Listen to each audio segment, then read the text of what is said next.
আচ্ছা ভাবি, আপনি আর আপনার শাশুড়ি যদি বাঘের সামনে পড়েন তখন আপনি কি করবেন? শাশুড়িরে বাঘের সামনে ধাক্কা দিয়ে আমি পালিয়ে যাব। আপনার শাশুড়ির মৃত্যুর মুখে ফেলে আসবেন? আমার শাশুড়িকে তো চিনেন না, তার সুপা শুনলে বাঘের বংশ শুদ্ধ আত্মহত্যা করবে।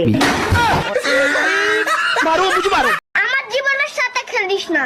আমার এইটুকু মন যদি ভেঙে যায় তাহলে কে দায় দেবে? তোর বাবা। ভাইয়া আপনার কাছে ফোনের উপরে যে গ্লাসটা লাগাই গ্লাসটা আছে? জি আপু আছে, 120 টাকা লাগবে। ও আচ্ছা, আর গ্লাস যদি আমি দেই তাহলে? গ্লাস যদি আপনি দেন তাইলে শুধু 20 টাকা দিলেই হবে। এই নেন গ্লাস, ফোনে লাগাই দেন।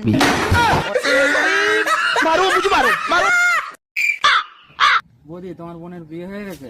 না এখনো হয়নি। তো আমার সঙ্গে লাগিয়ে দাও। তুমি কি করো? আমি এখন বাজাজ কোম্পানিতে সার্ভিস করি, 30,000 টাকা বেতন, উপর থেকে 40,000 টাকা কামিয়ে। আমার বোন নার্স, 30,000 টাকা বেতন আর নিচে থেকে 90,000 টাকা কামাই।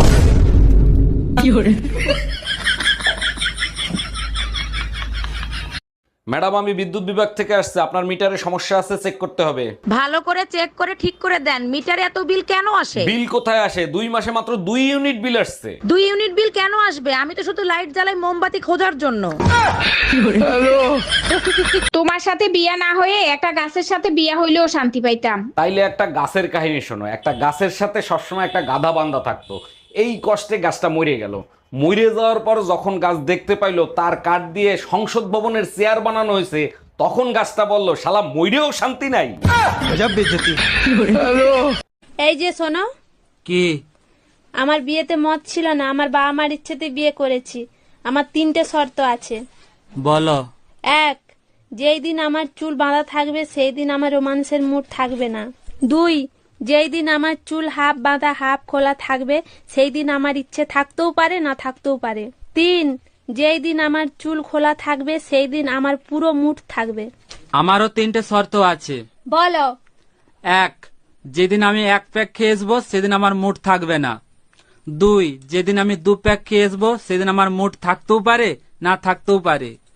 3, যেদিন আমি 4 প্যাক খেয়ে আসবো সেদিন তোমার চুল বাঁধা থাক ইয়া খোলা থাক, আমি কিছুই মানবো না। কি? হ্যাঁ। বিয়ের আগে তুমি আমারে কত কিছু কিনে দিতে, আর এখন বিয়ে হয়ে যাওয়ার পরে তুমি আমার একটা টিপের পাতাও কিনে দাও না। মানুষ বড়শিতে মাছ ধরার আগে টোপ দেয়, মাছ ধরার পরে না। যদি ব্যথা লাগে তাহলে বলবেন। কই দেখি, হা করুন বড় করে। হ্যাঁ, সবই ঠিকঠাকই তো আছে। কই দিন, আমার ফিসটা দিন। কত হয়েছে ম্যাডাম? 500 টাকা। ম্যাডাম লাগছে ম্যাডাম, লাগছে ম্যাডাম লাগছে। তোমাদের মেয়ে ছেলেদের বাজে একটা স্বভাব আছে। একদম বাজে কথা বলবা না। কি বাজে স্বভাব দেখছো তুমি? তোমার শাড়ি তোমার মাকে পরতে দিছো কেন? আমার শাড়ি মা পরছে, তাতে কি এমন ক্ষতি হয়েছে? মাঝে মাঝে আমি বাইরের থেকে হঠাৎ করে তোমার সাথে কি করি, পিছন থেকে জড়ায় ধরো। এই কি করছো তুমি?